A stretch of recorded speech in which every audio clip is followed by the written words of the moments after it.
சப்பாத்தி பூரிக்கெலாம் அல்டிமேட்டான டேஸ்ட்டில் இருக்கக்கூடிய குருமாவை ஈஸியாக செஞ்சுருவோமா?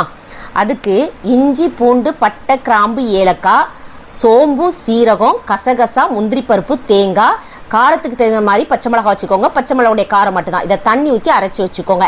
இப்போ ஒரு பாத்திரத்தில் 3 ஸ்பூன் எண்ணெய் சேர்த்து வெங்காயம் கருவேப்பிலையும் தேவையான அளவுக்கு உப்பும் போட்டு இதை சாஃப்டாக வதக்கிக்கோங்க, நிறம் மாறாமல்.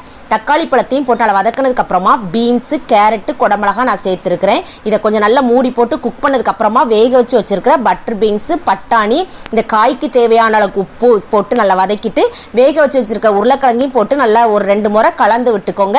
இப்போ தேவையான அளவுக்கு தண்ணி ஊற்றி மூடி போட்டு ஒரு மீடியம் ஃப்ளேமில் குக் பண்ணி எடுத்ததுக்கு அப்புறமா நம்ம அரைச்சி வச்சிருக்க மசாலாவையும் சேர்த்துக்கோங்க. தேவையான அளவுக்கு தண்ணி ஊற்றி உப்புலாம் கரெக்டாக இருக்கான்னு செக் பண்ணி பார்த்துக்கோங்க. 10 நிமிஷம் கொதிக்க வச்சுட்டு இறக்க போகிற சமயத்தில் கொஞ்சம் ஃப்ரெஷ்ஷாக இருக்கிற கொத்தமல்லி தலையும் தூவி இறக்கிட்டிங்கன்னா ரொம்பவே சூப்பரான குருமா ரெடி. கண்டிப்பாக ட்ரை பண்ணி பார்த்து சப்ஸ்கிரைப் பண்ணுங்கள்.